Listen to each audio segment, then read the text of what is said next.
ውዶችዬ የምወዳችሁ እንዴት አላችሁልን? በሌላ በቆንጆ ፊልም መተናል። ፊልሙን እንደምትወዱት እርግጠኛ ነኝ። ስለዚህ ላይክ እና ሰብስክራይብ ማድረግ እንዳይረሳ። ይበልጥኛል ለማበረታታት ደግሞ እንደተለመደው ቪዲዮቻችንን በቪፒኤን ብቻ ማየት ነው። ወደ ቪዲዮ ፊልማችን ሲጀምር ቤሺንግን ያሳየናል። ከውጭ ሀገር ትምህርቷን ጨርሳ በምትመጣበት ጊዜ እዚህ ግን በመኪና አደጋ አማካኝነት አባቷን አታ ነበረ። እሱ ሐውልት ስፍራ ከሄደች በኋላ ከአባቷ ጋር መለያየቷ ህልሙላ መስሏት ነበር። ታዲያ የጄንሻንግ ድርጅት ዋና ኃላፊ የሷ አባት ስለሆነ የሷ አባት በሞቱ ምክንያት ጋዜጠኞች ሳይቀር የሱ ዘመዶች በጣም ተገርመው ነበር። አብሶ የሱ ወንድም ጄንኳን የሚባለው አጎቷ እሱን ተክቶ ዋና መሪ ለመሆን ተዘጋጅቶ ነበር። ሐውልቱ ጋር ሆና ቢጫ ቢራቢሮ በምታይበት ጊዜ አባቷ እንደሆነ እርግጠኛ ነበረች። እሱ የሞተው በግድያ ወንጀል ነው ብላ ስለምትጠረጥር የገደሉትን ሰዎች እንደምታገኛቸው ቃል እየገባች ነበር። በሌላ በኩል እሱ የሼንሻንግ ድርጅት ዋና ኃላፊ ስለሆነ እሱ በመሞቱ ምክንያት የሚተካ ሰው እየተመረጠ ነበር። የሱ ወንድም የሆነው ጄንኳን እንደሚመራ ይናገራል። እሷ በአሁን ሰዓት ያለችበት ሁኔታ ከባድ ነው። አብሯት ግን የሆነ ቆንጅዬ ልጅ ነበረ። ማን ይሁን ማን በማታውቀው ሁኔታ ከሱ የመቀራረብ ስሜት ቢኖራትም ትክክለኛ ማንነቱን አታውቅም ነበር። ከቀብር ስነ ስርዓቱ በኋላ ሁሉም ዘመዶቿ ተሰብስበው ጄንኳንን መሪ ለማድረግ ተዘጋጅተው ነበር። እሷ ግን የአባቷን ቀለበት ነው ያወጣችው። ያ ቀለበት ላይ ያለው ፈርጥ በሀገሪቷ ውስጥ በጣም ይከበር ነበር። በዚህም ቀለበቱን እንደራሷ እንደምትንከባከበው ድርጅቱንም አሳልፋ ለማንም እንደማትሰጥ ትናገራለች። በጄንኳን ትዕዛዝ መሰረትም ወይኗ ላይ የሆነ መድኃኒት ተደርጎ ነበር የተሰጣት። ልክ እንደጠጣችው ያዞራት ጀመረ። መጸዳጃ ቤት ልትሄድ ስትል ደግሞ በዛ ሁኔታ ውስጥ ግን አሁንም ልጁ አብሯት ነበረ። ልክ እንደ ጠባቂ መለዋካው ነበረ። ታዲያ መጸዳጃ ቤት መሄድ እንደምትፈልግ በምትናገርበት ጊዜ ወደ ውስጥ አብሯት መግባት አይችልም። ያኔ ደግ የምትመስል አንዲት ሴት ከመጣች በኋላ ወደ መጸዳጃ ቤት ከመውሰድ ይልቅ የወሰደቻት ወደ አንድ ክፍል ነበረ። እዛም የሆነ ሰውዬ ይመጣል። ጥቃት ሊያደርስባት ተዘጋጅቶ ነበረ። ከውጪ ሆኖ ሲጠብቃት የነበረው እስካሁን እንደቆየች የተረዳውም ልጅ ቀጥታ መጸዳጃ ቤት ይሄዳል። ወደ ውስጥ በሚገባበት ጊዜ ማንም ሰው እንደሌለ ነበር የሰማው። በዚህም ክፍሎቹን እንዳለ እያሰሰ ታዲያ ምንም ጉዳት ሳይደርስባት ጉቻን አግኝቷት ነበረ። አሁን ያለችበት ነገር እንዳለ ጉዳት እያደረሰባት ስለሆነ የጠየቀችው እጮኛዋ እንደሆነ ለሰው እንዲናገር ነበረ። በዚህ ሀሳብ ከተስማማ በኋላ እሷ ከሌላ ወንድ ጋር ተኝታለች ብለው ወሬ ለማዛባት የሚፈልጉ ሰዎች ካሜራቸውን ይዘው በመጡበት ጊዜ እሷ የቆመችው ከጉቼን ጋር ነበረ። ፍቅረኛዋ ባሏም እንደሆነ ትናገራለች። በዚህ የተነሳ ቀጣይ ወራሽ እሱ ይሆናል ተብሎ ይወራበት ጀመረ። መስሪያ ቤት በምትገባበት ጊዜ ግን ሁሉም ሰው አቅም እንዳላት አይናገሩም ነበረ። ባይሆን ግን ወንድ ተንተርሳ እዚህ ለመድረስ እየሞከረች እንደሆነ እያወሩባት ነበር። ቤትም ገብታ አባቷ ስለሞተበት ክስተት ማጣራት ጀመረች። መጨረሻ ላይ ወንጀለኛው እንደምትደርስበት እያወራች ነበረ። ያመማት ጉልበቷ አካባቢ ስለሆነ እንደምንም ብላ ተነስታ መጽሐፍ ለማንሳት በምትሞክርበት ጊዜ ላይ ሊወድቅ ነበረ።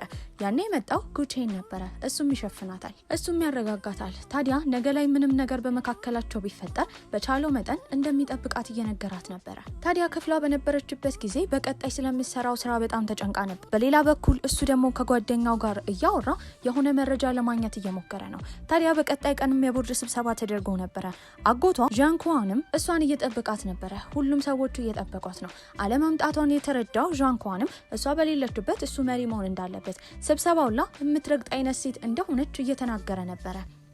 እሷ ግን በዛ ሰዓት የማታውቃቸው ሁለት ሰዎች አገተዋት ድርጅቱን ለሌላ ሰው እንድታዘዋውር የሚያሳይ ወረቀት ፊት ለፊቷ አስቀምጠው እንድትፈርም እያስገደዷት ነበረ።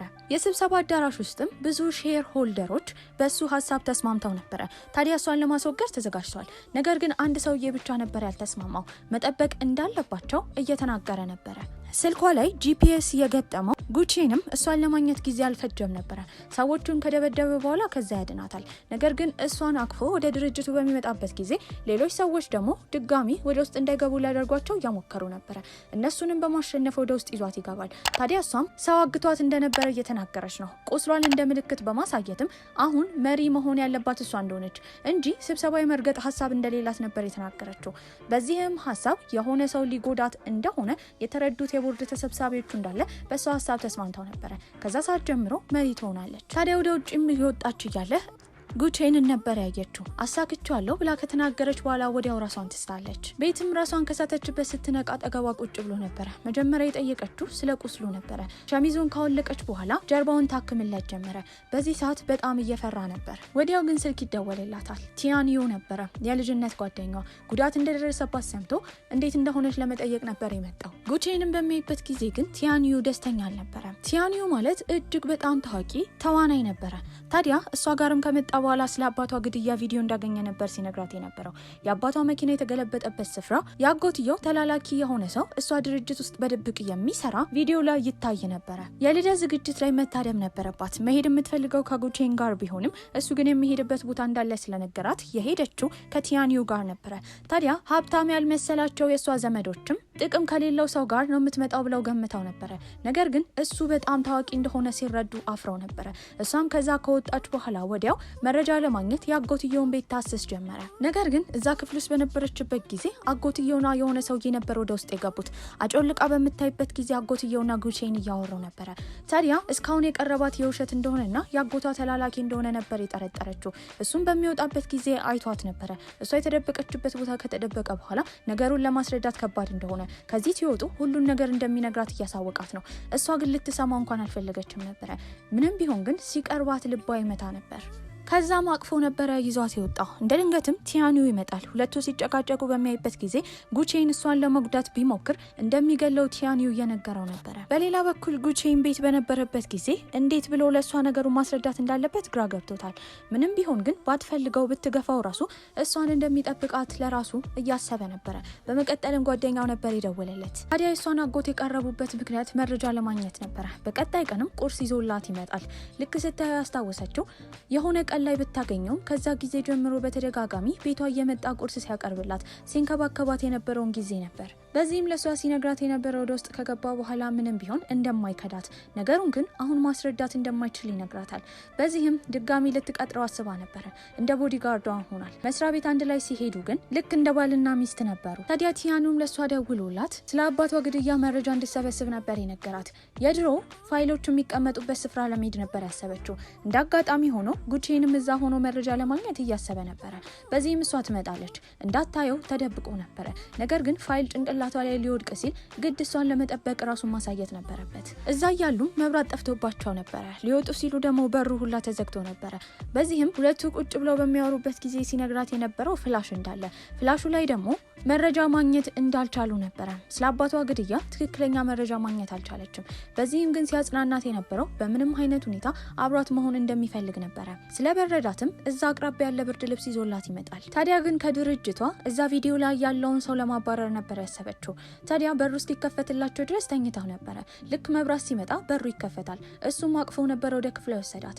ሰዎች እንዳለ እየተመለከቷቸው ነበረ። በመቀጠል ደግሞ እሷን ለማግኘት የመጣው ቲያኒው ነው።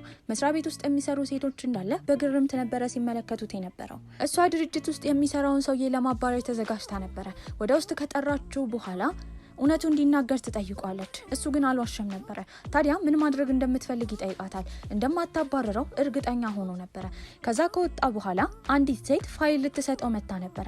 ልጅቷን ጾታዊ ትንኮሳ ያደርስባት ጀመረ። በዚህም እጅ ከፍንጅ የያዘችው ቤሺንግ መረጃ ስላገኘች አሁን እሱን ሰውዬ ማባረር ትችል ነበረ። በዚህም ሲባረር ግን ሲመለከታት የነበረው እበቀልሻለሁ በሚል አስተያየት ነበረ። ያዳናት ልጅን በተደጋጋሚ ታመሰግናቸዋለች። ታዲያ የልጇ ልደት ስለሆነ ይዛቸው ሄዳ ነበረ። በዚህም ልጅቷን ልክ እንደራሱ ልጅ ጉቼን እያጫወታት ነበረ። በመቀጠልም የአሻንጉሊት ልብስ ከለበሰ በኋላ መልካም ልደት ይዘፍንላታል። ይህንን ያየችው ቤሺንግ ለሷም የሆነ ሰው እንዲህ ሲያደርግላት እንደነበረ እየታወሳት ነበር። እሷም ክፍሏ በነበረችበት ጊዜ በተደጋጋሚ ስለሱ ስታስብ ልቧ እየመታ ነበረ። እጇ ላይ ያለው ቀለበት ደግሞ አስማታዊ ይመስል ነበረ። ልክ እሷ ልቧ በሚመታበት ጊዜ ያበራ ነበረ። ይህም እውነተኛ ፍቅርን የሚያሳይ ምልክት ነበር። በሌላ በኩል ጉቼንና ጓደኛው ደግሞ በሚያወሩበት ጊዜ ከድርጅቱ የተባረረው ሰውዬ አጎትየውን አስፈራርቶ ወደ ድርጅቱ እንዲመልሰው ሊያደርግ እንደሆነ እያወሩ ነበረ። የሆነ ነገር በመካከላቸው እንዳለ እርግጠኛ ነበሩ። ታዲያ በቀጣይ ቀን የቦርድ ስብሰባ በነበረበት ጊዜ አጎትየው ለዛ ሰውዬ ሲል ይከራከር ጀመረ። ሰውየው ለ10 ዓመታት እዛ ድርጅት ውስጥ ስለሰራ ባልተገባ መልኩ ተቀጣሪዎችን ማባረር እንደማትችል እየተነገራት ነበረ። ወዲያው ለጉቼ ምልክት ትሰጠዋለች። እሱም ቲቪውን ነበር የከፈተው። በዜናም ሲነገር የነበረው እሱ ጾታዊ ጥቃት እንዳደረሰ ነበረ። ታዲያ ያ ሰውዬን ለማባረር ሙሉ መብት ነበራት። በሱ ሰውዬ ወሬ የተነሳ ደግሞ የድርጅታቸው የስቶክ ማርኬት በጣም እየቀነሰ ነበረ። የቦርድ ተሰብሳቢዎቹም በዚህ ሀሳብ ተስማምተው ነበር። ከዚህ ክስተት በኋላ ውጪ ቁጭ ብላ ነበረ የተቀመጠችው ከጉቼን ጋር ነው። ደህና እንደምትሆን መሆኑንና መሄድ እንደሚችል እየነገረችው ነበር። እሱ ከሄደ በኋላ ግን የመጣው የተባረረው ልጅ ነበር። ያንቃት ጀመረ። በቅስፈት ግን ጉቺን ይመለሳል። በዚህም ይደበድባል። ታዲያ ለሷ ሲነግራት የነበረው የአባቷ ግድያ እንደምታስበው እንዳልሆነ ነበር። ምን ማለት እንደፈለገ ለመጠየቅ በሚከተሉበት ጊዜ ግን ሰውየው የመኪና አደጋ ነበር የደረሰበት። ኪስ ውስጥም ቼክ በሚያደርጉበት ጊዜ እሱ ውስጥ ፍላሽ ማግኘት ችለው ነበር። ሁለቱ አንድ ላይ ቤት ከገቡ በኋላ ፍላሹን ሰክተው ያዩታል። በዚህም አባቷና አጎቷ እየተጨቃጨቁ ነበር። ታዲያ አጎትየው ከድርጅቱ ብዙ ብር አጭበርብረው ነበር። አባትየው እንዲሸፍንለት እያደረገው ነው። በዚህ መሀል ባለው ግጭት የተነሳ ግን አጎትየው እንደሚገለው ሲያስፈራራው ነበር።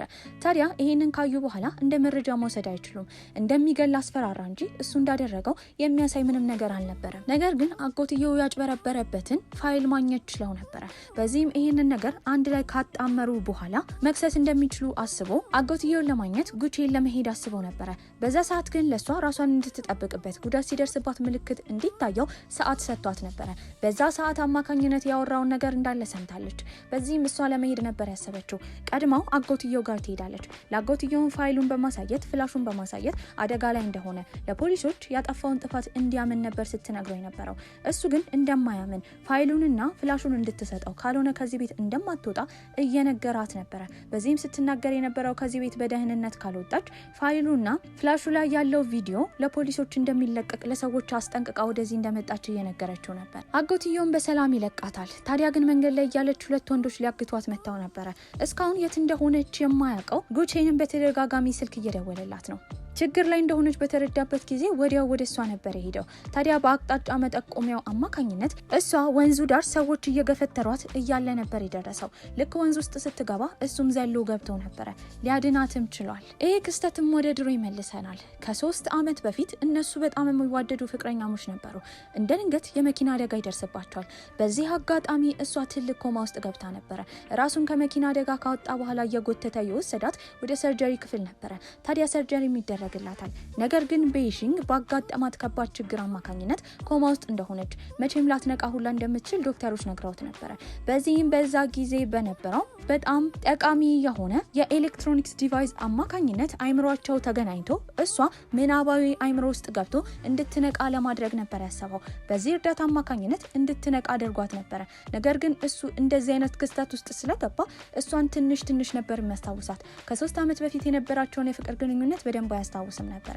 ታዲያ አሁንም የቀረባት የተፈጠረበትን ለማስታወስ ነበረ። ከውሃ ውስጥም ካወጣት በኋላ ሲፒአር አድርጎላት ነበረ። በመቀጠልም ይዟት ሄደው ወደ ቤት ነበረ። ጸጉሯን ያደራርቅላት ጀመረ።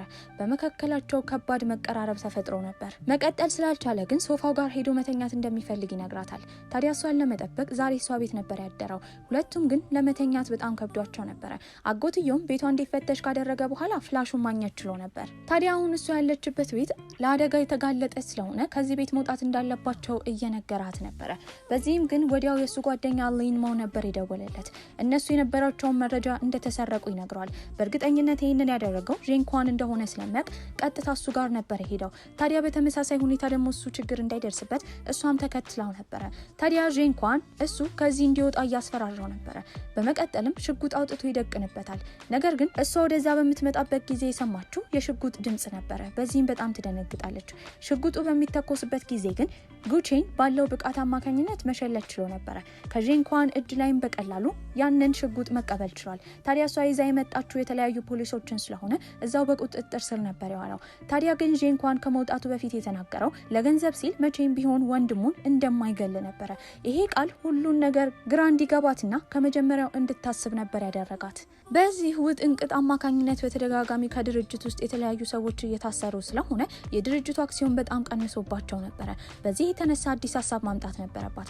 በዚህም ከቡድኖቿ ጋር አንድ ላይ በመሆን ስራ ከተከፋፈሉ በኋላ እሷ የምትሸጣቸው አዳዲስ የጌጣጌጥ አይነቶችን ዲዛይን ታደርግ ጀመረ። በሌላ በኩል ጉቺንም ስራ እየሰራ እየረዳት ነበረ። ታዲያ እሷ የሰራችውን ዲዛይን ሊሰርቃት የሆነ ሰውዬ ወደ ቤቷ ገብቶ ነበረ። ይህ ነገር እንደሚፈጠር ያወቀው ጉቺን ግን ቀድሞ ተጠንቅቆ ነበረ። ሰውየውንም በቁጥጥር ስር ያውለዋል። በዚህም የሚያዘው የሆነ ሰው እንዳለ ጠርጥሮ ነበረ። ነገር ግን ዲዛይኗ መመለስ ስለቻለ በቀጣይ ቀን እንዲያስተዋውቅላት የረዳትም ታዋቂው ቲያንዩ ስለሆነ ከሚሊየን በላይ የተሸጠ ጌጣጌጥ ማምረት ችላ ነበር። አሁን የድርጅታቸው ወጪ ገቢ በጣም ጨምሮ ነበር። በዚህ አጋጣሚ የፋሽን መጽሔት ላይ እንዲወጡ የሚያደርግ ከሱ ጋር ቪዲዮ መስራት እንዳለባት ቲያኒዩ እየጠየቃት ነበር። እሷም ለዚህ ነገር አልተስማማችም። ወደ ቦታው ለመሄድ ግን ነበር ያሰበችው። የመጣችው ከጉቼን ጋር ነበር። ታዲያ እሷ ቆማ በነበረበት ጊዜ ውሃ ሊሰጣት የመጣው ቲያኒዩ ነበር። ቀድሞ ግን ጉቼን ለሷ መጠጥ አምጥቶላት ነበር። የሁለቱም መቀራረብ ያየው ቲያኒዩ በጣም ይናደዳል። ከትንሽ ቆይታ በኋላ ከሱ ጋር ሆና ማስታወቂያ የምትሰራው ሴት ራሷን እንደሳተች ይወራ ጀመረ። ዳይሬክተሩ ዛሬ ግድ ቀረጻ መደረግ ስላለበት በልጅቷ ፋንታ ቤይሺንግ ቀረጻ እንዲደረግላት ነበር የጠየቃት። እሷ ግን እምቢ ትላለች። ፈርታ ነበረ። በማበረታታትም እሷ ትቀረጽ ጀመረ። ታዲያ ሁለቱ እንደ ፍቅረኛሞች ማስመሰል ነበረባቸው። ጉቼንም ከሩቅ ሆኖ በማያቸው ጊዜ በጣም እየቀና ነበረ። ከቀረጻው መጨረሻ መሳሳም ነበረባቸው። በዚህ ደስተኛ ያልነበረው ጉቼን ግን እንደማይፈቅድ ይናገራል። ታዲያ በሱ እምቢተኝነት አማካኝነት ከንፈሯን ከመሳም ቲያኒዩ ግንባሯን ነበር የሳማት። እሷ አብራው ቪዲዮ እንድትሰራ ግን ቲያኒዩ ሆን ብሎ ነበረ መሪ ተዋናይዋ ላይ መድኃኒት እንዲደረግባት ያደረገው። ታዲያ ከዛ በወጡበት ጊዜ ጉቼን በጣም ተናዶ ነበረ። እሷም ምን ሆኖ እንደሆነ ትጠይቋለች። የመናደድ መብት እንደሌለው እየነገረችው ነበረ። እጮኛዋና ጠባቂዋ እስከሆነ ድረስ መብት እንዳለው ይነግራታል። ታዲያ ግን ለእሷ ፍቅር ስሜት እንዳለው እንዳትጠረጠር በማሰብ ቀለበቱንም ለመጠበቅ እንደሆነ ይነግራታል። ምክንያቱም ያ ቀለበት በቤተሰባቸው ዘንድ ትልቅ ቦታ የሚሰጠው ነበረ። ያገኘው ሰው መሪ የመሆን እድል ሊያገኝ ስለሚችል ነበረ። ታዲያ እስካሁን የቀረባት ለቀለበቱ ብቻ ነበር የመሰላት። በዚህም ተናዳ ጥላው ትሄዳለች። በሌላ በኩል ደግሞ አንዲት ሴት በተደጋጋሚ እሷ ፎቶ ላይ ዳርት እየወረወረች ነበረ። ፊቷ ግን አይታይም። ታዲያ ቤት በነበሩበት ጊዜ እንዳይርባት ብሎ ጉቼን በጣም ቆንጆ ሰላጣ ነበር ይሰራላት። ያ ሰላጣ ሁሌ አባቷ የሚሰራላት ሰላጣ ነበረ። እንዴት ያንን ምግብ መስራት እንደቻለ ጉቼን ራሷ ያውቀውም ነበረ። እሷም ስትቀምሰው በጣም ወዳው ነበረ። አባቷ ከሞተ በኋላ ግን ይህንን ምግብ ማንም እንደማይሰራላት አስባ እንደነበረ እሱም ስለሰራላት ታመሰግነዋለች። በቀጣይ ቀንም ወደ መስሪያ ቤት የመጣው ቲያኒዩ ነበረ። ሴቶቹ እንደተለመደው ፊርማውን እንዲፈርሙለት እየጠየቁት ነበረ። ወደ ውስጥ ሲገባ ይዞት የመጣ አንድ ላይ የሰሩትን ቪዲዮ ነበረ። እሱን እያዩም ሁለቱም በጣም ፈዛው ነበረ። ይህንን ያየው ጉቼን አሁንም ይናደድ ጀመረ። ሁለቱ ወንዶች ላይ የመፎካከር ስሜት ተፈጥሯል። በቀጣይ ቀንም መስሪያ ቤት ውስጥ ያሉ ሰዎች እንዳለ ጉዞ ሄደው ነበረ። እሷ ስጋ እየጠበሰች ነው። በተደጋጋሚ ጭሱ አይኗ ውስጥ በሚገባበት ጊዜ ጉቼን ከቀረባት በኋላ ሰው ሁሉ ፊት አይኗን እፊልላት ጀመረ።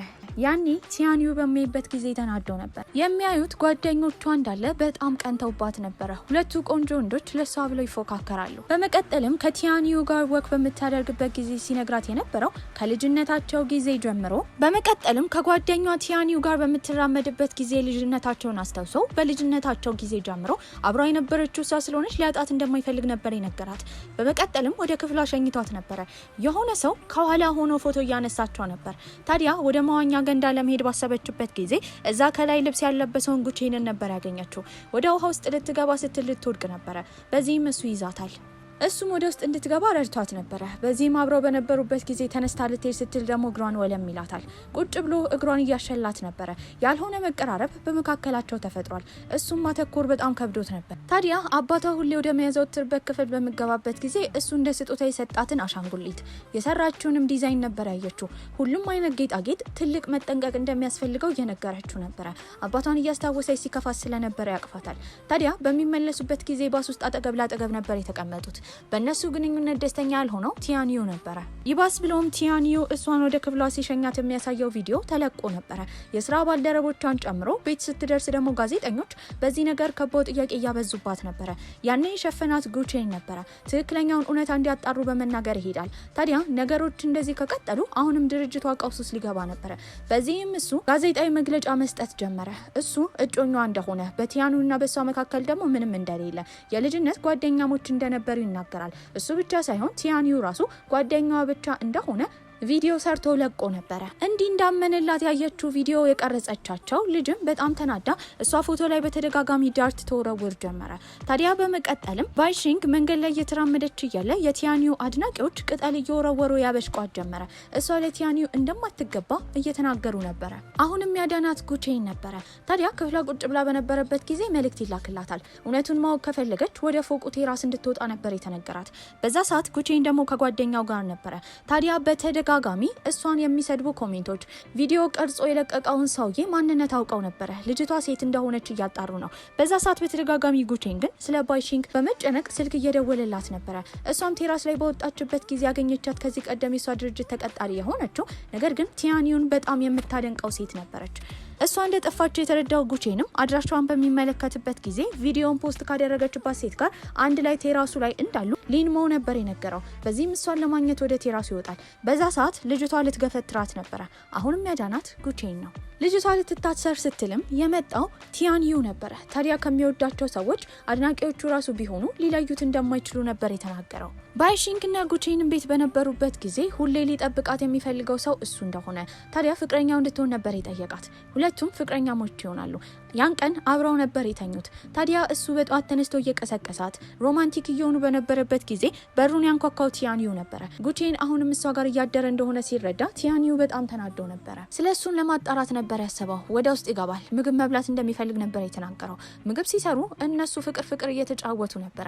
የተናደደው ቲያንዩ የእሱን ጃኬት ነበር ያነሳው። እዛ ላይም ኤስ ምልክት ነበረ። ከዛ በተጨማሪ ደግሞ ኪስ ውስጥ በሚሄድበት ጊዜ ከእሷ ጋር እጮኛ ከባይሺንግ ጋር ጉቼን እጮኝነቱን የሚያሳይ ፊርማ ተፈራርመው ነበረ። ያ ግን ፌክ እንደሆነ የሚያሳይ መስረጃ አግኝቶ ነበረ። እንደምንም ብሎ እሱን ከሷ እንደሚያርቀው በማሰብ ከዛ ይወጣል። ይባስ ብሎም የሰማችው ዜና ግን አጎቷ ራሱን እንዳጠፋ ነበረ። በዚህም በጣም ታዝናለች። በዚህ ዜና የተነሳ አሁንም ድርጅቷ ቀውስ ውስጥ ነበር የገባው። በዚህም በጣም ብዙ ብር ያስፈልጋት ነበረ። ምንም የሌላት ባይሺንግ ግራ ስትጋባ ያየው ጉቼን ያለውን 1 ሚሊዮን ያን ነበር የሰጣት። ነገር ግን ያን በቂ አልነበረም። ከዛ በተጨማሪ 100 ሚሊዮን ያን ያስፈልጋት ነበረ። እርዳታ ለመጠየቅም ባለ ሀብቱ አቶ ጄንግ ጋር ሄደች። እሱ ግን ሌላ ነገር ነበር የፈለገው። በዚህ ሰዓት ፈርታ በነበረበት ጊዜ ጉቼን መጥቶ ያድናታል። እሱንም አስጠንቅቆት ነበረ። ግራ እንደተጋባች ያየው ቲያንዩ ይህንን አጋጣሚ ለመጠቀም ነበር ያሰበው። ጨንቋት በተቀመጠችበት ጊዜ ወደ እሷ ይመጣል። ታዲያ ያለውን ሼር እንዳለ ሊሰጣት እንደሚፈልግ፣ ነገር ግን ገንዘቡን የሚሰጣት ሁለቱ እጮኛሞች ከሆኑ ብቻ እንደሆነ ነበር ይነገራት። በዚህም እሷ ይህንን ማድረግ አልፈለገችም። ነገር ግን ድርጅቱ ደግሞ አባቷ ያቋቋመው ነበረ። ተስፋ ልትቆርጥበትም አልፈለገችም። በዚህም አስብበታለሁ ነበር ያለችው። ነገር ግን የቦርድ ስብሰባ ላይ በነበረችበት ጊዜ ይሄ ድርጅት ከተዘጋ እሷ ብቻ ሳይሆን የምትጎዳው ብዙ ቤተሰቦች እንደሚጎዱ ነበር ያረጋገጠችው። ሳትወድ በግዷ ጓደኛዋ ቲያንዩ ያላትን ነገር መስማማት ነበረባት። አንድ ላይ የሄዱት ቬሎ ልብስ ለመግዛት ነበረ። እዛም እየለካች በነበረበት ጊዜ በጣም የሚወዳት ፍቅረኛው ሌላ ልታገባ እንደሆነ የተረዳው ጉቼን እየሮጠ ነበር ወደዛ ሄደው። እሷን እጇን እየጎተተ ይዟት ይሄዳል። ነገር ግን ድርጅቷን ማጣት እንደማትፈልግ ትናገራለች። ሌላ ሀሳብ እንዳመጣ ነበር የተናገረው። በዚህም ቦርድ ስብሰባ ላይ ከሄደ በኋላ እነሱ ድርጅት ላይ ኢንቨስት የምታደርግ ሴት እንዳገኘ ይናገራል። ልጅቷም ትመጣለች። እሷም ወዲያው ነበረ ብሩን የሰጠችው። ያቺ ልጅ የሱ ጓደኛ የሆነው ሊንሞ የምትወደው ሴት ነበረች። ከሱ ጋር ለመሆን ማንኛውንም ነገር ታደርጋለች። ታዲያ እሱን ለማማለል ነበረ ይሄንን ገንዘብም ኢንቨስት ለማድረግ ያሰበችው። ሊንሞ ግን በዛ መንገድ አይወዳትም ነበረ። በሌላ በኩል ደግሞ ባይሺንግና ጉቼን ከዚህ በኋላ እንደማይለያዩ፣ እሷ ማንኛውም ነገር ሲያጋጥማት እሱ አብሯት መሆን እንደሚፈልግ ነበር የነገራት። በጋዜጠኞች ፊትም ይስማታል። በመቀጠልም ቤት ከሄዱ በኋላ ቆንጆ ኑድል ሰርቶ ይመግባት ጀመር። እንደ ምስጋናም ጉንጩን ስትስመው ያፍር ጀመረ። ወዲያው ግን ቴክስት ነበር የተላከለት። ወደ አንድ ቦታ እንዲሄድ ነበረ። እዛ ብቻውን ሊሄድ ሲል ግን ልትከተለው እንደምትፈልግ ትናገራለች። እምቢ ማለት ስላልፈለገ እሱን ብቻ እንድትከተለው ነበር ሲነግራት የነበረው። ወደ ቦታው በሚሄዱበት ጊዜ ላቦራቶሪ ነበረ። ቦታው ግን የተተወ ህንጻ የፈራረሰ ነበረ። አጮልቀው በመስኮት በሚያዩበት ጊዜ አንድ ሰውዬ ቁጭ ብሎ እንቁዎችን ለማምረት የተለያዩ ኬሚካሎችን እየተጠቀመ ነበረ። አብሶ እሷ እጅ ላይ ያለው በጣም ውዱን እንቁ ለማምረት እየሞከሩ ነው። በዚህም ነገሩን ይበልጥ ለማጣራት ወደ ውስጥ ነበር የገቡት። ወደ ውስጥ በሚገቡበት ጊዜ ግን ሰዎች እነሱ ጋር ሲመጡ ይፈሩ ጀመረ። ሊንሞና የምትወደው ልጅ ደግሞ አንድ ላይ ነበሩ። ጌም እንዲጫወቱ ተጠይቋለች። እሱ ግን መጫወት እንደማይፈልግ ነበር የተናገረው። እንዳኮረፈች ባየበት ጊዜ እሺ ብሎ እሷ ጋር ይሄዳል። ታዲያ ጌሙን የተሸነፈ ሰው ሌላኛው ያሸነፈው ሰው ያዘዘውን እንደሚያደርግ እየነገረችው ነበረ። በመጀመሪያ ሱዶ፣ በመቀጠል ደግሞ ቼዝ ተጫውተው ነበረ። ታዲያ ሁለቱንም ያሸነፋት እሱ ነበረ። ሮክ ፔፐር ሲዘር ሲጫወቱም እያሸነፋት ነው። እያኮረፈች እንደሆነ በተረዳበት ጊዜ ግን እንድታሸንፍ ነበር የረዳት። ታዲያ እንደ ትዕዛዝም ፊቱ ላይ መሳል እንደምትፈልግ ትናገራለች። በዛ ሰዓት ግን ወደ ኋላ ነበር የወደቀው። አይናቸው በሚገጣጠምበት ጊዜ ሁለቱም አፍራው ነበረ። ጎን ለጎን ሊንሞ ጓደኛው እስካሁን ስላልደወለለት በጣም ተጨንቆ ነበረ።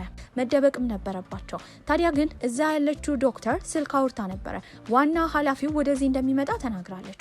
በዚህም እነሱ ከዛ ለማምለጥ በሚሞክሩበት ጊዜ ያቺ የጠረጠረችው ዶክተር ሰዎችን ልካባቸው ነበረ። ከፎቁ ማምለጥ አልቻሉም። ድጋሚ ይመለሳሉ። አደገኛ የሚባለው ቦታ ጋር መደበቅ ምናልባት ሰዎች ትኩረት እንዳያደርጉ ስለሚያደርጋቸው ብለው እዛው ጠረጴዛ አካባቢ ነበር የተደበቁት። ከትንሽ ቆይታ በኋላ ኃላፊው ነበር የመጣው። ልጁ ሙሉ ለሙሉ ጥቁር ልብስ ለብሷል። አይኑ ላይ ማስክ አድርጎ ነበረ። ታዲያ እሱ ከዶክተሯ ጋር በሚያወራበት ጊዜ ተደብቀው የነበሩት እነ ጉቼን ሰምተው ነበረ። ባይሺንግ ግን በማታውቀው ሁኔታ ያን ሰውዬ እንደምታውቀው ድምፁ አዲስ እንዳልሆነባት እየተናገረች ነበረ።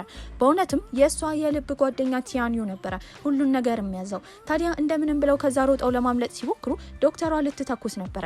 ያስቆማት ግን ቲያኒው ነው። ባይሺንግ በዚህ አጋጣሚ እንድትጎዳበት አልፈለገም ነበር። በዚህም እነሱ በመጥፋታቸው የተጨነቁት እነ ሊንሞ እንዲሁም ኢንቨስት ያደረገችው እሱን የምትወደው ልጅ መኪና ይዘው በመምጣት ከዛ ሊያድኗቸው ችለው ነበር። ከዛ አምልጠው ከሄዱ በኋላ እነ ሊንሞ አመሻሽ ላይ ተመልሰው ያንን የተተወ ቦታ ያጣሩ ጀመረ። የተለያዩ ኬሚካሎች አሉ። ከሱ ባሻገር ግን ዋና ባለቤቷ ማን እንደሆነች ማወቅ ነበር የፈለጉት። ታዲያ እንደ ድንገት መሳቢያ ውስጥ ላባ ነበር ያገኙት። ያ ላባ ደግሞ እዛ አቅራቢያ ካለ ሬስቶራንት እንደሆነ እርግጠኛ ነበሩ። ወደ ተባለው ሬስቶራንት ይሄዳሉ።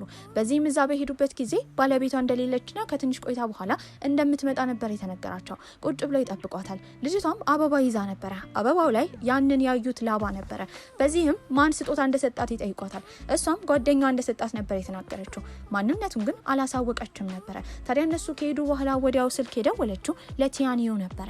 ያንን ላባ ይዞ ደግሞ ጉቼን የሄደው ልክ የላባውን ጠረን ባሸተተችበት ጊዜ ትዝ ያለቻት ቪቪያን ነበረች፣ ከዚህ ቀደም ልትጎዳት የሞከረችው ልጅ። በዚህም ግራ ተጋብታ ነበረ። በቀጣይ ቀንም የካፌው ባለቤት የሆነችው ሴት ኤርፖርት ለጉዞ ትኬት እንደቆረጠች የሰማው ጉቼን እሷን ለመከተል ነበር ሄደው። ከመሄዷ በፊት ደግሞ የወተት አለርጂ ስላለባት ጥቁር ቡና የሰጣት ቲያኒው ነበረ።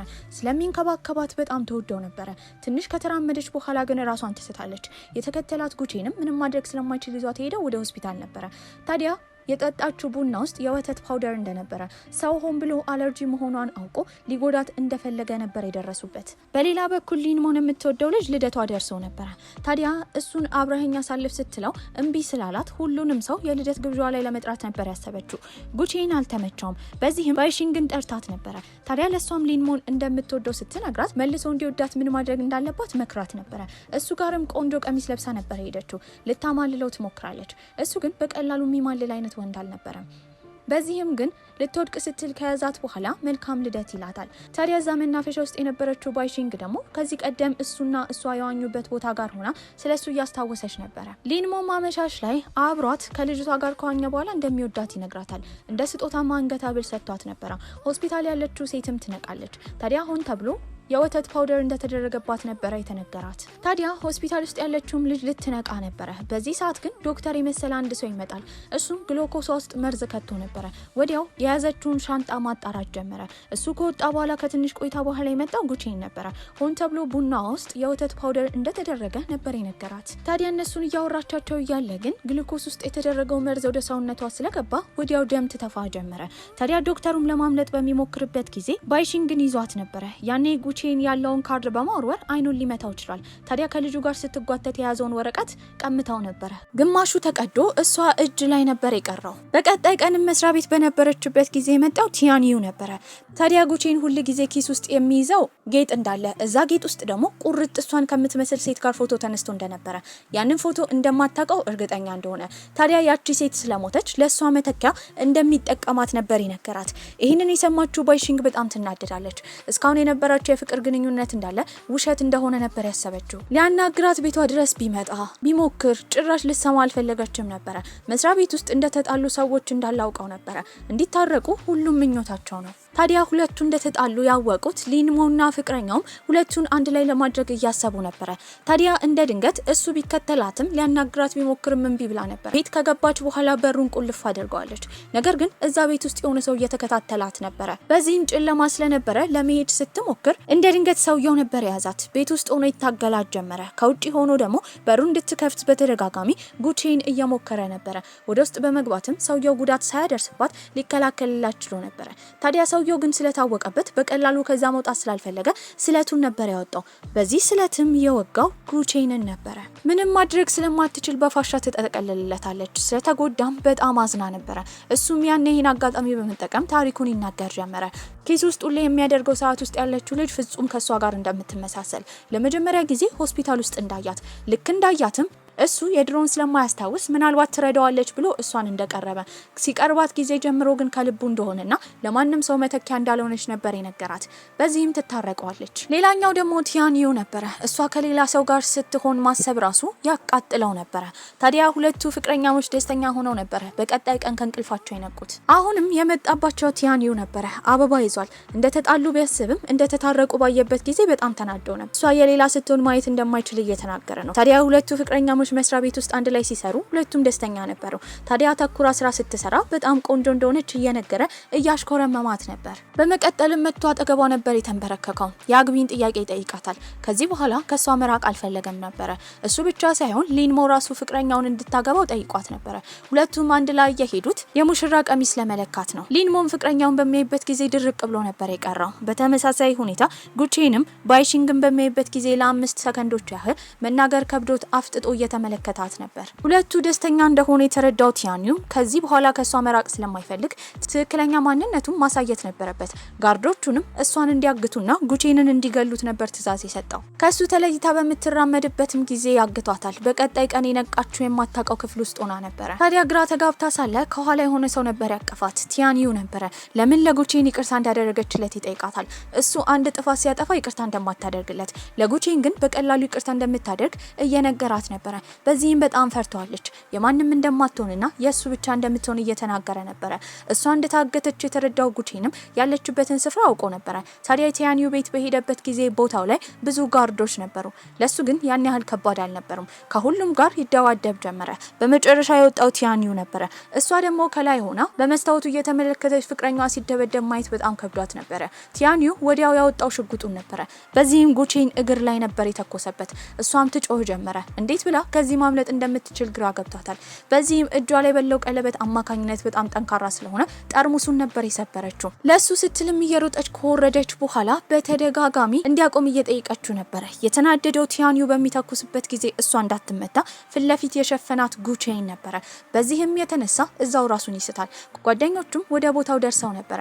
ቲያንዩም እስካሁን ለሰራው ወንጀል እዛው በቁጥጥር ስር ይውላል። በዚህ አጋጣሚ ቲያንዩ የተናገረው አባቷን ራሱ የገደለው እሱ እንደሆነ፣ ምክንያቱም ከማንም ሰው ጋር ሊጋራት እንደማይፈልግ እየተናገረ ነበረ። ያ ሰውዬ እብድ እንደሆነ ነበር የተረዳችው። ጉቼን ከዚህ ዓለም ቢጠፋ ራሱ ከሱ ጋር እንደማትሆን ትነግረዋለች። ታዲያ ጉቼንንም ይዘውት የሄዱት ወደ ሆስፒታል ነበረ።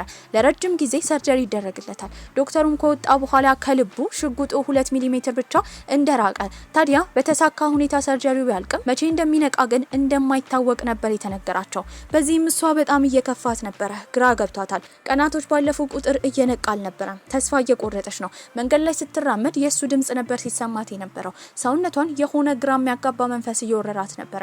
ያዞራት ጀመረ። ታዲያ እዛው ነበረ ራሷን የሳተችው። በዚህ ሁሉ ውስጥ ግን ስታይ የነበረው ጉቼን ከመጋረጃ ጀርባ ሆኖ ምንም ብትጥር ልትነካው ልትቀርበው እንዳልቻለች ነበረ። ከብዙ ቀናትም በኋላ ከኮማ ትነቃለች። ስትነቃ ግን ለረጅም ጊዜ ልታየው የፈለገችውን ጉቼን ፊት ለፊቷ ቁጭ ብሎ ነበረ። እሱም ወዲያው አቅፋታል። ታዲያ ጓደኞቿም ስለነቃች በጣም ደስ ብሏቸው ነበረ። እሷ ኮማ ውስጥ ከገባች ከ3 ቀን በኋላ እሱ እንደነቃ ነበረ ሲነገራት የነበረው። ከዚህ በኋላ ከጉቼን መራቅ አልፈለገችም። እስክትነሳ ድረስ ካጠገቧ እንዳራቀና በወረቀት ዳክዬ ሲሰራ እንደነበረ ነው ጓደኞቿ የነገሯት። ሁሉን ነገር እያስታወሱ ነበረ። ብዙ ውጣ ውረድ አልፈዋል። ታዲያ በቀጣይ ቀንም ጓደኞቿ ወደ አንድ ቦታ አይኗን ሸፍነው ነበር የወሰዷት። እዛ ስትሄድ ቦታው በጣም ያምር ነበረ። የአግቢን ጥያቄ የጠየቃት ጉቼን ነበረ። በዚህም እሷ እሺ ትላለች። በቀጣይ ጊዜም በወዳጆቻቸው በዘመዶቻቸው ከተከበቡ በኋላ ሰርጋቸው ተደግሰው ነበረ። በመጨረሻም ቀለበት ይደራረጋሉ። በዚህ ቆንጆ ደስ የሚል አስተላለቅ ፊልማችን እዚህ ላይ አብቅቷል። ደህና ቆዩልኝ።